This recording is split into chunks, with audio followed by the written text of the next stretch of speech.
হাতে ৳১ না নিয়ে আমি একটা বিজনেস শুরু করছি গত ২ মাস আগে এবং আজকের দিনে দাঁড়িয়ে আমার ১০-১৫ হাজার প্রফিট আসতেছে এই বিজনেস থেকে খুব ইজিলি।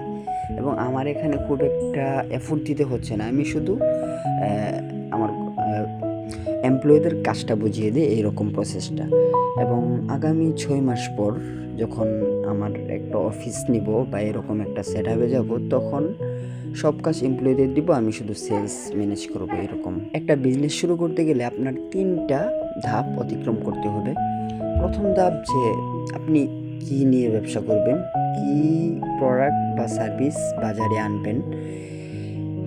এর জন্য আপনার বুঝতে হবে যে একটা প্রবলেম, যে কোনো একটা সমস্যা বা কোনো একটা চাহিদা, একটা সমস্যার উপরেই একটা চাহিদা আসে। আপনি ওই সমস্যাটা বের করবেন, যে আপনার প্রোডাক্ট বা সার্ভিস দিয়ে ওই সমস্যাটার সমাধান দিবেন। বাস প্রথম স্টেপ সম্পূর্ণ। দ্বিতীয়, আপনার প্রোডাক্ট বা সার্ভিস সেট আপ করবেন। দ্বিতীয় স্টেপ সম্পূর্ণ। তৃতীয়, মার্কেটিং করবেন, যে আপনার প্রোডাক্ট বা সার্ভিস দিয়ে ওই কাস্টমারদের প্রবলেমটা সমাধান হবে। এই কথাটা মানুষকে ক্লিয়ারলি বোঝাতে হবে, সোশ্যাল মিডিয়া পোস্টে বা পেইড মার্কেটিং, যেভাবেই হোক, নানানভাবে হতে পারে। এই ৩টা কাজ করলে একটা ব্যবসা চলে, এর বেশি কিছু লাগে না। আমি খালিদ ফারহান, ওনার ভিডিও আমি অনেক দেখি। ওনার এই কথাটা আমি শুনছি যে ৩টা ধাপই আছে, যে একটা প্রোডাক্ট বা সার্ভিস পিক করা, প্রথমে একটা সমস্যা পিক করা, এরপর একটা প্রোডাক্ট বা সার্ভিস সমস্যা সমাধানের জন্য, তৃতীয়ত মার্কেটিং। এই ৩টার বাইরে আর তেমন কিছু নাই, আমি নিজে অ্যাপ্লাই করে দেখছি। এখন আপনি যদি চান আজকে থেকে শুরু করতে পারেন।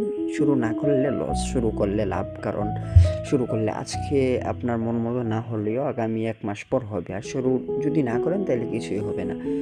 বিজনেস শুরু করলে প্রফিট পাওয়া যায়, এই কথা সত্য। চাকরি যদি করেন, চাকরির সাথেও একটা শুরু করতে পারেন অনলাইন বিজনেস, যেহেতু আপনার তেমন এফোর্ট দিতে হবে না। একজন মডারেটর রাখবেন বা একজন সেলসের জন্য একজন রাখবেন, তাকে কমিশন হিসাবে টাকা দিবেন, এই টাইপের। তেমন কোনো জটিল ব্যাপার না। আমি করতেছি, এতদিন আমি বুঝতাম যে করা যায় কি না। এখন আমার ৩-৪ জন এডিটর আছে, ২-৩ জন আছে ভালো। তাদেরকে আমি নেই। যার কাজ ভালো লাগে তাকে রাখি, যার কাজ ভালো লাগে না তাকে রাখি না, যেহেতু এখনও সম্পূর্ণ ব্যাপারটা রিমোটলি চলতেছে। এই তো, আপনি যদি চান শুরু করুন, নিজের উপর বিশ্বাস রাখুন। আর কিছু একটা যে দাঁড় করানো সম্ভব, এই কথা সত্য, এই কথা কোনো মিথ্যা না, এই কথা সত্য। আমি করতেছি, আমি বুঝছি খুবই সহজ জিনিস। এই ৩টা ধাপ যদি আপনি করতে পারেন।